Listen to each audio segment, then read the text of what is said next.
Aleichem, everyone. Welcome back to the Aliyah Day. Glad that you're with me. I'm glad to be with you. Today we're going to be talking about Noah's Vineyard, how Noah grew a grapevine and made wine, got intoxicated, and how that led to the cursing of Ham.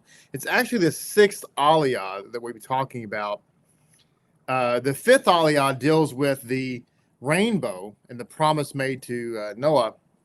I've taught on that in years past.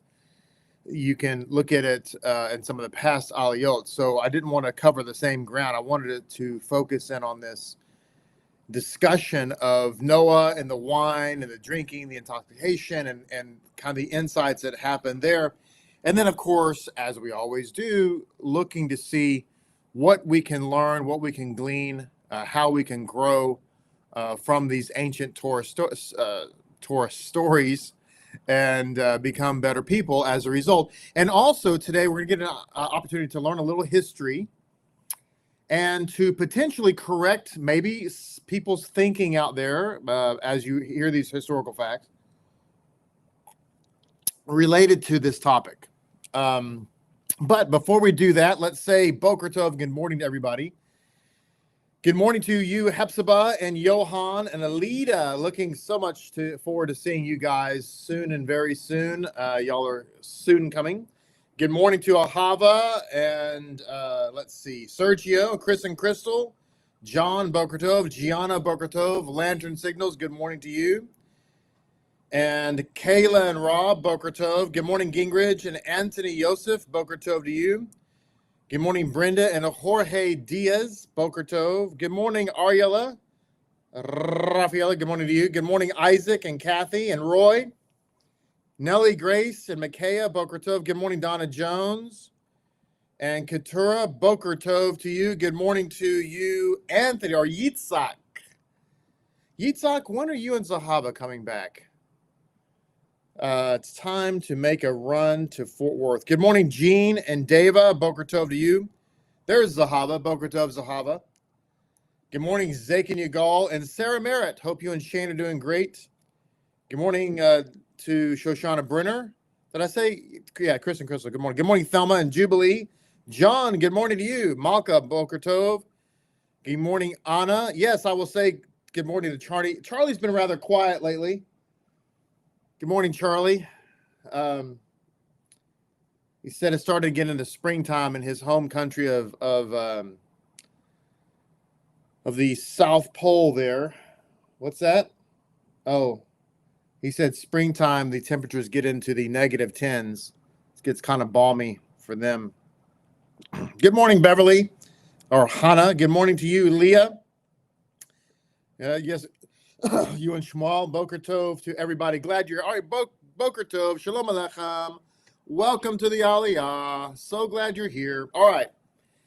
So today we're talking about Noah drinking some wine, or as we say in French, wine.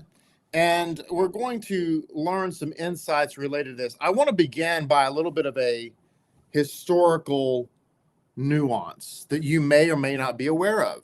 And if you're not aware of this, let me know. If you knew this already, let me know. I'd like to know how many of you are familiar with what I'm about to tell you. And what I'm about to tell you is a historical fact. So we're talking about drinking wine, drinking alcohol, and it's brought to my mind that in American Christianity, and I say American on purpose, in American Christianity, most people are led to believe that drinking alcohol is a sin. It's so ingrained in the American Christian conscience that even people who don't believe it's a sin necessarily, they look at it as kind of like, kind of one of those kind of secular debased kind of things. Like maybe you don't think it's a sin necessarily, but drinking alcohol is like, drinking a glass of wine, drinking a beer, drinking an ale, drinking some whiskey or vodka or whatever, that this is like, so in the American Christian conscience, either it's a sin or it's just kind of like, not something that righteous people necessarily would do. Sitting around having a glass of wine, sitting around drinking a beer just seems kind of debased. And as a result, what's also developed in the Christian mindset is that that if you abstain from drinking alcohol, somehow you are a holy or righteous person. Okay? Now, how many of you would agree with me? Now, here's the interesting fact. I kept saying American Christianity. Why did I say American Christianity? Because what I just said is exclusive to America. That's right, ladies and gentlemen. Christians outside of Los Estados Unidos do not think that way. Trust me. I guarantee. We had a friend, a gentleman, come in from Italy. He's Italiano. Moshe came in spent 3 weeks with us. Went through conversion and all of that. Well, he of course was a Christian previous to his conversion. And he thought he didn't realize, because he's in Italy. He's never, I don't even know if he had been to the United States. Maybe he had, but I don't know. But we had this conversation, and he thought it was bizarre when he found out that Christians don't drink wine for communion. They drink grape juice. He thought that was straight bizarre. And he wasn't Catholic. He was Protestant, and they're in Italia. He thought it was bizarre and weird, and according to him, that's not communion. If you have grape juice with your bread, you're just having a snack. That's not communion. That's how strongly he felt about the topic. Well, I guarantee you that Christians outside the United States feel the same way. So, where did this come from? Where did this mindset? Oh, and by the way, biblically, did people drink alcohol in the Bible? Yeah. Yes. Yeshua, everybody drank wine. The Torah talks about strong drink. In fact, this mindset of American Christians and alcohol is so ingrained, pun intended, in their psyche that ridiculously foolish theological ideas were developed exclusive to American Christians.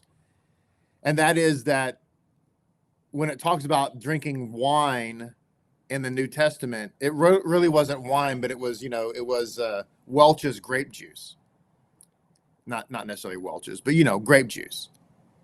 And of course, that's patently absurd. I mean, it's just ridiculous. It's just, but you ask yourself the question, how in the world could you say such a silly thing? Okay. Do I have to tell you? Who wants, kind of like, like the snowman, who wants to tell him? Grape juice spoils if you don't put it in a refrigerator. 2,000 years ago, they didn't have refrigerators. Hence, they couldn't have grape juice, or at least not for very long, as in a day or two. Once the grapes are, and by the way, the grapes are only crushed once a year because that's the harvest. Okay, you don't crush grapes year round, so you can't go squeeze some grapes and get some orange juice. So you have to turn the grape juice into wine. There's no other way to do it. There's no such thing as grape juice. Okay, that Messiah didn't go to the he didn't go to the refrigerator and pull out a bottle of Kadim. It's just absurd. Okay, but people came up with those crazy theologies that defy logic and rationality in order to support this idea. So, okay, in history, where did this come from? It came from the late 1800s, early 1900s prohibition movement. Some of you may not know that in the 1920s, the prohibition came to the United States. It was illegal in the United States to possess, purchase, drink, consume alcohol of any form. And Christianity saw that as American Christianity saw that as a victory, because they began to develop this ideology in the late 1800s that drinking was somehow evil. And so they celebrated the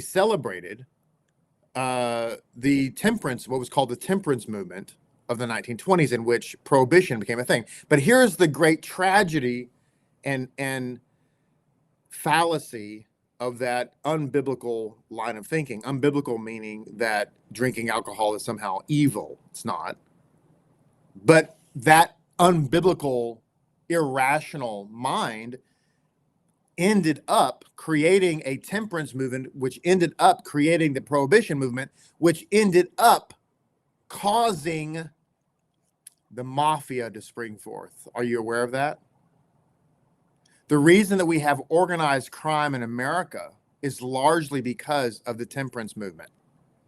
So this is why I always say anything bad that happens in our country, it's always from the pulpit. The mafia, right? Al Capone. Did you realize that Al Capone's big deal was selling alcohol illegally? The church created Al Capone and all the people like him. The church, the American church, is responsible for organized crime in America. And this is what happens. And this is why I bring this up. Well, there's lots of reasons why I bring this up, but this is one of the reasons why I bring this up. This is what happens when you start creating theologies outside of Scripture. We think we're doing something great. We're starting, in this case, we're forbidding what God permitted. It's okay to eat pork. It's not okay to drink wine. God literally said the opposite. Don't eat pork and drink wine. And so we start forbidding what God permitted, and we start permitting what God forbid, and now we create Al Capones. So if you want to create an Al Capone in your life, start doing that. Okay, that's number one. Number two, much like people who think it's their higher spirituality to be a vegetarian or a vegan, this idea that if you don't drink, somehow you're higher spiritually. That's not true. Now, do you have to drink alcohol? No. Do you have to eat meat? No, you don't actually. There's no requirement to drink alcohol. There's no requirement to eat meat. That's perfectly true. But here is where I want to caution you. Don't think that by abstaining from alcohol, you're somehow doing something spiritual. That's very dangerous. You're not. You may not want to drink alcohol for any host of reasons. Maybe you don't like it. Maybe you have had a problem in the past and you don't want to attempt, fate, so to speak. That's all fine and dandy. There's nothing wrong with that. Same thing with meat. Maybe you just prefer vegetables. Okay, you rather not. Maybe you like animals and you'd rather not think that you're eating an animal that gave up its life. That's fine. There's nothing wrong with that. But don't think for a minute that by being a vegetarian or being a teetotaler, that somehow you're on a higher spiritual plane or somehow you're doing something more holy than somebody else. That's where you're going to get in trouble. Okay? Is everybody clear with me on that? Don't do that. Don't say, well, I don't drink alcohol because God told me, No. Because here's something else. And I know I may be stepping on toes today. And if I am, I don't know what to say. HaShem is never going to tell you and forbid something to you that he's going to permit to somebody else. So please don't go with the, well, God told me, because God doesn't do that. Unless you're a Nazarite, and that opens up a whole nother bag of worms, which you better not be eating raisins or eating grape jelly or even grape juice for that matter. But that's a whole nother level, and you don't want to do that either. And we've had that conversation. Nobody's a Nazarite. Okay. Are we clear? This is really important because I've seen this in my 30 years of ministry. and it gets people in trouble. You say, well, how can I get you in trouble? Because you're walking around thinking that you're walking on some kind of higher spiritual plane because God has forbid something to you that he's permitted to everybody else. That just doesn't work. Unless, of course, you've got a problem. And that's different. Okay. Are we clear? All right. So now you've learned the history lesson. And see, everything I just said about, well, I don't drink alcohol because I feel like I'm on a higher spiritual level. All that goes back to a false premise. This is the point I'm trying to make. It's all based historically on a false premise. And that false premise was created about 100 or so years ago. Well, right at about 120 years ago. The false premise being that drinking alcohol was somehow evil or wicked or not righteous. That false premise gave rise to organized crime in America. That is a fact. And now, for those who think that they're not drinking alcohol and somehow being more spiritual, you're relying on that false premise, which the guy in Italy or France or Russia doesn't agree with you, and they read the same Bible. Okay. Now, does the Bible permit drinking alcohol? Yes. Did the Messiah drink alcohol? Yes. Did the apostles drink alcohol? Yes. Did all the biblical heroes drink alcohol? Yes. Did the priests in the temple drink alcohol? Yes. You do realize that alcoholic beverage is poured out on the altar in the temple. So, but of course, drinking in moderation. Getting drunk is where we run into problems, right? That's where everybody runs into problems. Good morning, Miriam. Glad to see you this morning.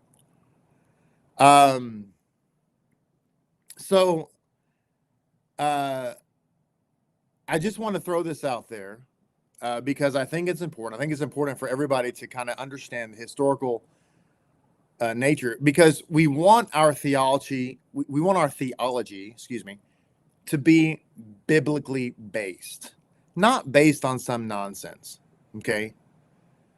And anything that is biblically based will lead to good results. And this is, I find it fascinating that if you look at the temperance movement, it literally gave birth to Al Capone. And that ought to be a clue that something was wrong with it.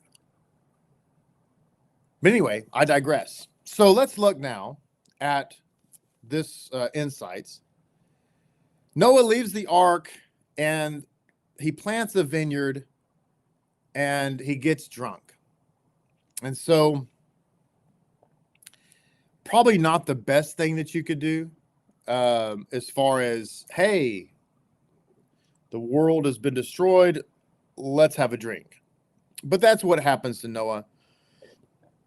And it says here, Noah was the master of the soil and understood, I'm reading here, by the way, from the Kayot, and understood the importance of grain as the mainstay of civilized life.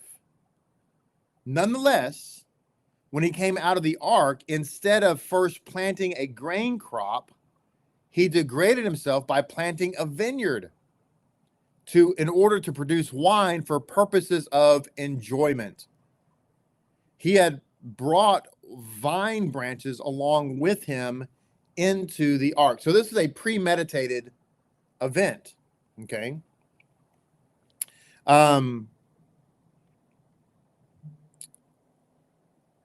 It says here, he drank some of the wine and became drunk and uncovered himself inside his tent. Okay, so he got drunk. Let me answer Kriston's question because it's a good question. Kriston asks, how does Matthew 26:28 fit with the Torah as we're not to consume blood? I know it's figurative, but it still sits with me in an unsettling way. That's a good question. I think you've answered your own question, Kriston, and that is, it is figurative. And it's figurative even in the traditional Orthodox Haggadah. In the Haggadah, we're told in the halacha of Pesach that during Pesach we are to use wine, but we're to use red wine. and not blush or white or anything like that. And the reason being is that that wine at the Seder is it's to represent the blood of the lamb that, with which we left Egypt. So whereas we're not allowed to consume blood literally, that's true. However, in a figurative sense, we do. Here's another example. We're not allowed to consume the Korban Pesach outside of Jerusalem if the animal had not been slaughtered at the temple in Jerusalem. Well, there isn't a temple today, and we don't have our seders, at least the vast majority of us don't have our seders in Jerusalem. Nevertheless, when we consume the afikomen at the Pesach Seder, we are said to be figuratively consuming the Korban Pesach. So in the same way, we would be saying, hey, wait, we're not allowed to do that, but yet we're doing it. So it's all figurative, it's all representative. So I hope that answers your question. So it says, Ham's youngest son, Canaan, saw his grandfather exposed. So Noah got drunk and debased himself, and evidently that resulted in him, for whatever reason, taking his clothes off. But I think all of us know, we're all adults here, this is the problem with getting intoxicated. When we become intoxicated, we typically lose our filters. We lose our inhibitions. We do things that we otherwise would not do. We say things we would otherwise not say. We act in a way in which we otherwise would not act when we lose our faculties with respect to alcohol. This is why drunkenness should always be avoided. So it says, Ham's youngest son, Canaan, saw his grandfather exposed. He ran to tell his father. Ham, the father of Canaan, came and enters Noah's tent and saw his father's nakedness. He realized that this was his chance to prevent his father from having more children. So it talks about here that Ham essentially molested his grandfather. It's very disgusting, of course. And then he castrated him. That's what it says here in the insights, all right? And it says, then he went and told his two brothers outside. Now Shem, enlisting Japheth's help, took a garment and placed it on the shoulders of both of them. Then they walked into the tent backwards, covered their father's nakedness. Even when they approached him and had to turn their bodies around, they did so while facing away from him, so that they did not ever see their father's nakedness.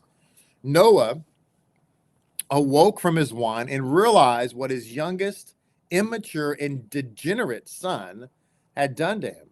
He said, "Cursed be Canaan because of you, Ham.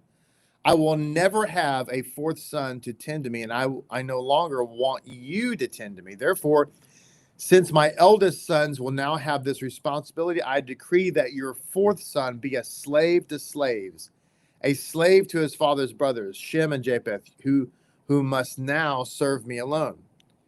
He then said, "Blessed be God, the God who will favor Shem by giving him descendants of the promised land. Canaan's descendants will be their slaves and pay them tribute." He went on to say, and bless Japheth materially.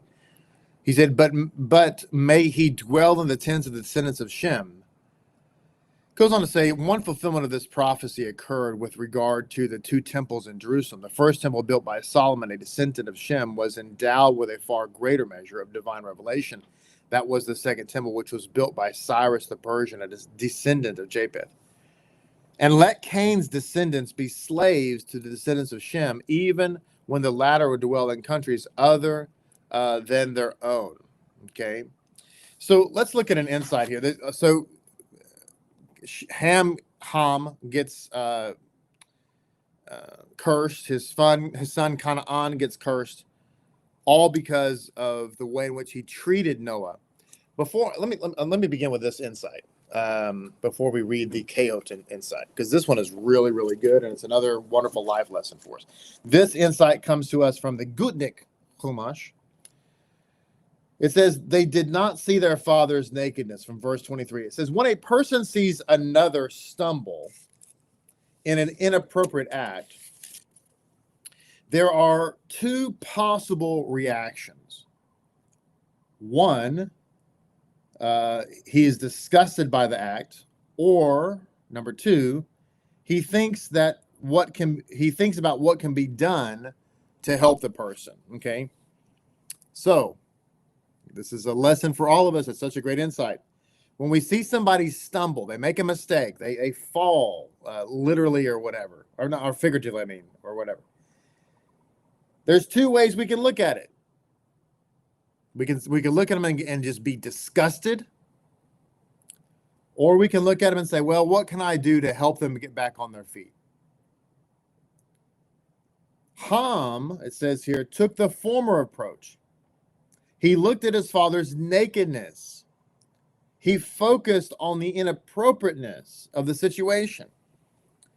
Shem and Japheth, on the other hand, did not see their father's nakedness. That means they did not become disgusted at what had occurred. They simply took action to correct the situation. So the question is asked here is, what leads people to react in these two different ways? The Baal Shem Tov taught that a person who is himself unclean sees and is frustrated by the uncleanliness of others. A pure person sees only that his fellow is in need of help. This reminds me of an insight, interestingly, that Rebbe Sain and I were just reading last night from one of Rabbi Twersky's commentaries. And in that commentary, he was citing the Baal Shem Tov. And he was saying that the Baal Shem Tov taught that when we look at somebody who is, in our view, having a negative personality trait, and that makes us angry or disgusted or otherwise have negative feelings towards that person, the Baal Shem Tov taught that the reason this is the case is because whatever we're seeing in that person that's negative, we have in our own self. And this is very sobering, no pun intended, given our topic here, that when we look at someone and we say, man, I see their behavior and it just disgusts me. The Baal Shem Tov taught, if that's the feeling we have, then we need to look at ourselves in the mirror and say, where is that behavior or something similar or semblance thereof in my life that I need to deal with? Because what's being taught here is if we look at somebody and we're disgusted at their uncleanliness and it frustrates us, that's because we have uncleanliness in our own life. And if we look at them, we say, man, they fell, they stumbled, they made a mistake. What can I do to help them correct that? If that's our attitude, then that's because we're pure. And when you're pure, you just want to help. Now, psychologically, when we learn in psychology that this is true, think about it. When two people have a personality conflict in a family or even outside of the family, what is the most common cause? Anybody want to say? When you have two people that seemingly have a conflict in their personalities, they don't really get along, whether it's at work or at home. Does anybody know what the most common cause is?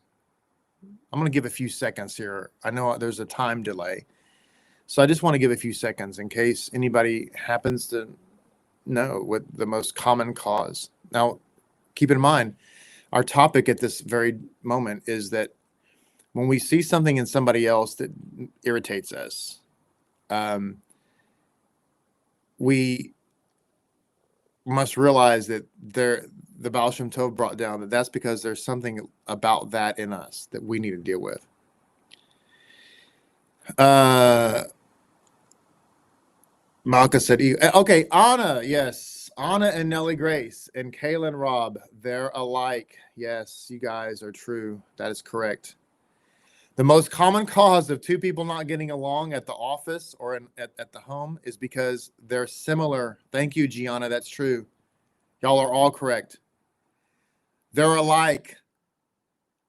This is a psychological reality. When two people have similar personalities, that creates the most conflict. Goes back to opposites attract, right? When two people have a similar personality, they fight against each other, and that is the most common cause. That's true. Shoshana Brenner said low self-esteem is the root. Rabbi Twersky, who was a actual psychiatrist, I am just a self-taught psychiatrist.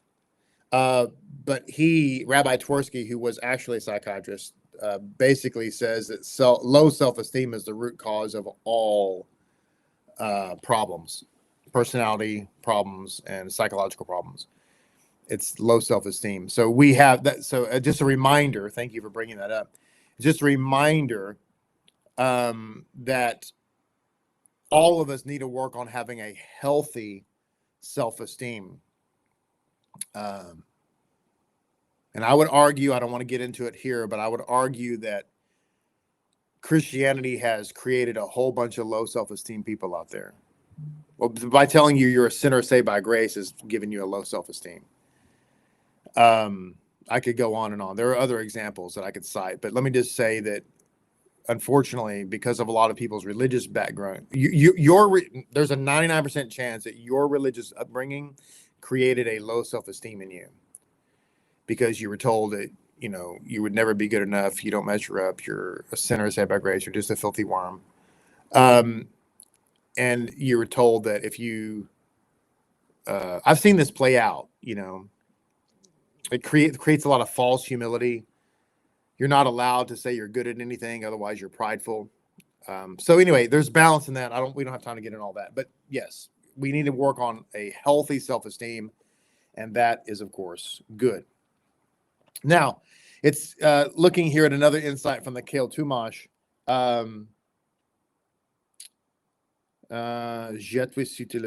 He drank some of the wine and became drunk. The Zohar notes that while Eve entered the world and became attached to the snake, Noah entered the world, drank from the vine, and became drunk. Sarah descended to Egypt and emerged unscathed. This is what the Zohar brings down. A fundamental concept in Judaism is the importance of serving HaShem with joy. That's something else I could talk about too. Judaism, we have to have joy in our service to God. And if you look at, well, forgive me for bringing up Christianity again this morning, but let me just mention it yet again. Would you agree with me that a lot of Christianity, now listen, if you disagree with me, tell me. I'm going to share from my perspective. You tell me if you think I'm wrong. And that's okay. There's no right or wrong here. But when I think about Christianity, it's really kind of depressing. There's not a lot of joy in it. Most of the songs are kind of sad. It's kind of like country music, Anybody who's suffering from depression should never listen to country music. It's very depressing. And so Christianity is often very sad. The music is usually very sad, very somber. It focuses on, it oftentimes focuses on the negative. A lot of the lyrics are phrased in a negative way. What do I mean by that? I am nothing, you're everything. That's a negative phraseology. Okay. Now, it's true that God is everything and we're nothing, but that's not the point. It's just an example. I don't know that a lot of people serve. And again, you might have a different point of view, and that's perfectly fine. I'm just sitting here thinking to myself, in Judaism, we're beckoned to be joyful and happy. It reminds me of what I told you, the story of us going to the church and giving a Passover teaching, and it was Monday, Thursday, and the pastor was a little upset because Monday, Thursday is usually sad. and we were being all happy, and he was a little frustrated with us about that. That's my point. I don't know if y'all agree with me or not about all that, but it seems to me that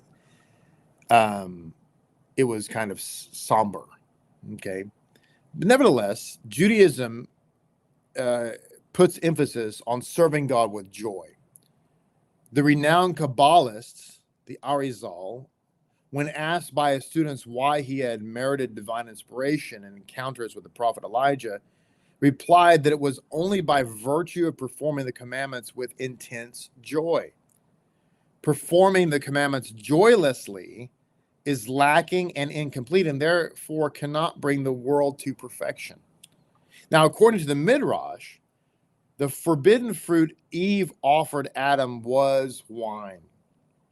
Eve was aware of the importance of joy and sought to attain it through wine, but she failed to experience holy joy, since she succumbed to the feelings of self-awareness and ego that are the byproducts of less than holy celebrating.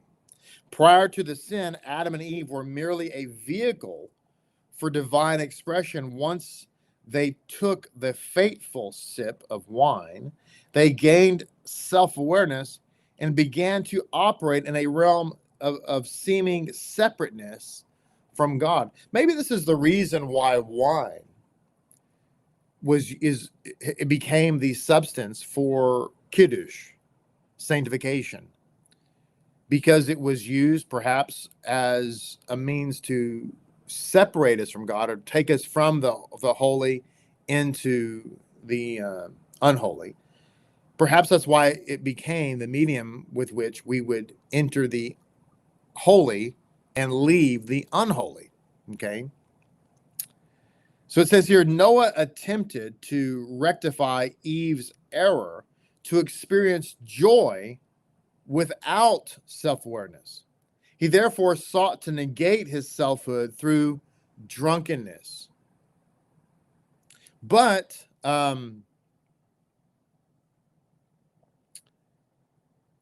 this endeavor was misguided, since the goal is not to numb the mind and emotions through drinking, but rather to lose the self through humility and surrender to God. It's interesting.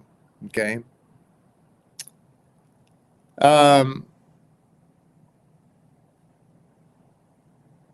just happened to notice Sonia's statement there. She said that Yeshua was rejected because he did not fit the Jewish standard. What Jewish standard are you referring to exactly?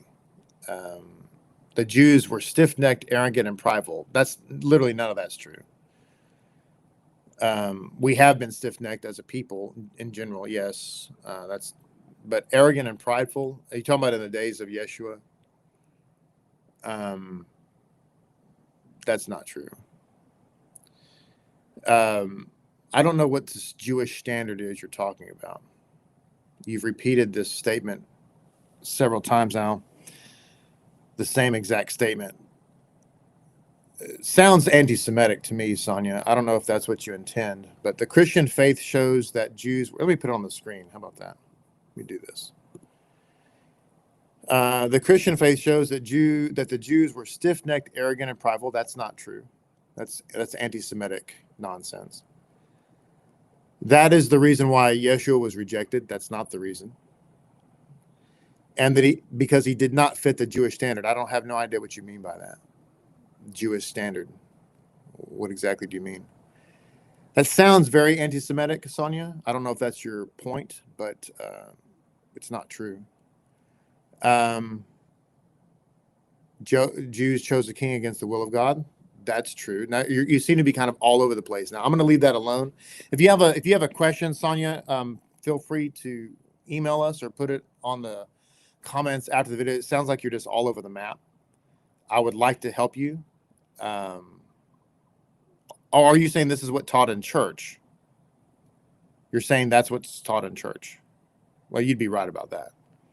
So I don't know. So I may be misunderstanding what you're trying to say, and I don't want to do that, Sonia. So I'm just going to send us an email if you have I'm not exactly sure. I don't want to misinterpret your message.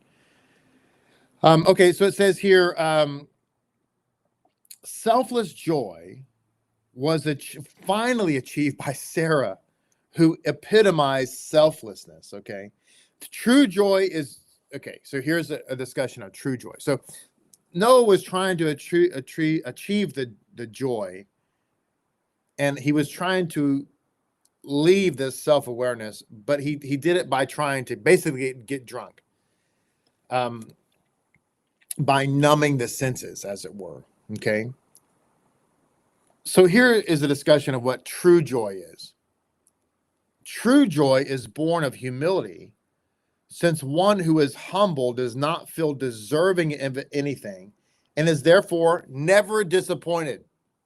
Okay?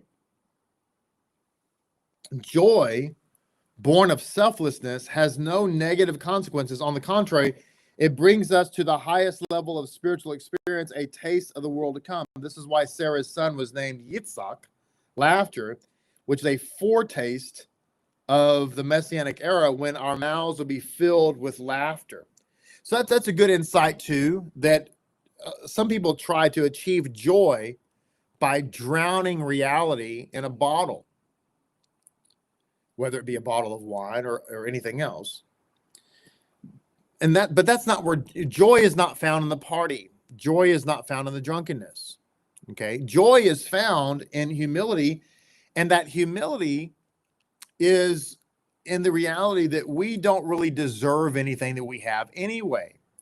So therefore, we're just grateful. Doesn't mean that you can't aspire for more. If you have a car, as an example, you're grateful for the car. You're happy that Hashem has provided you a vehicle. You don't deserve it anyway. We don't deserve anything. The thing, I think all of you would agree, the mindset that has gotten our culture in the most trouble over the last many decades is this victimhood mentality, that we're a victim or that we deserve something or whatever. And that's gotten us into a lot of trouble. Now, if you have a car and you would like to have a better vehicle for whatever reason, it's okay to aspire to have a better vehicle. It's okay to ask Hashem for a better vehicle. That goes for anything we have, be it a house or whatever. Okay. Two things can be true at the same time. You can be grateful and happy with what you have, and you can wish for more. There's nothing wrong with that. Those two things are not mutually exclusive. But the joy is found in the reality that we don't deserve anything. And therefore, when we don't get what we want, we're not disappointed because we don't really deserve what we have. And now sometimes, what I just said is not always easily, taken in, because our want sometimes is misunderstood in our own minds as we need. I need this. We don't need anything really. We could make do with a lot less, in fact. Okay. One last insight here, as I just want to share, just one little final small thing, and that is that it says here in Rabbi Monk's commentary, Satan came toward him and offered to help him in planting. Note to self, if Satan ever offers to help you plant something, say no. Just going to throw that out there. That's wisdom you won't get anywhere else but here. If Satan shows up and says, knock, knock, who's there? Satan, how can I help you? I'd like to help you plant something. Tell him to go away. It says Noah accepted. So what did Satan do then? He took a sheep and slaughtered it over the wine. Then he did likewise with a lion and then a pig. The earth of the vineyard was watered with the blood of these animals. On the very day it was planted, the vine bloomed and bore fruit. On that same day, Noah gathered the grapes, pressed them, and drank. Why did Satan do this? Because when a man drinks one glass of wine, he stays meek as a lamb. When he drinks 2 glasses, he becomes strong as a lion, believing no one is his equal. But when 3 or 4 are imbued, he resembles a pig. He dirties his clothes and swallows his filth. The point being there, we should drink in moderation. End of our Aliyah today. Thank you so much for being a part of the program. I hope you've learned something. I hope it's been inspirational to all of you. And thank you for participating and interacting. If you have a question, if you made a statement, I didn't quite answer it or didn't see it, you can always email us or comment on the video after the fact. And Sonia, that particularly applies to you. I may have misunderstood what you were trying to say. It looks to me now like you were trying to just make statements of what the church was teaching, and I may have misunderstood that. So if I did, I apologize. But if you have questions, please let us know. Thank you for being here. Please be sure and like this video, subscribe to our channel, share it with all of your friends, and have a great day. May it be God's will that today you hear nothing but good news. So, Rabbi for being here. Look forward to seeing you tomorrow as we conclude the week. Until then, have a great and amazing day.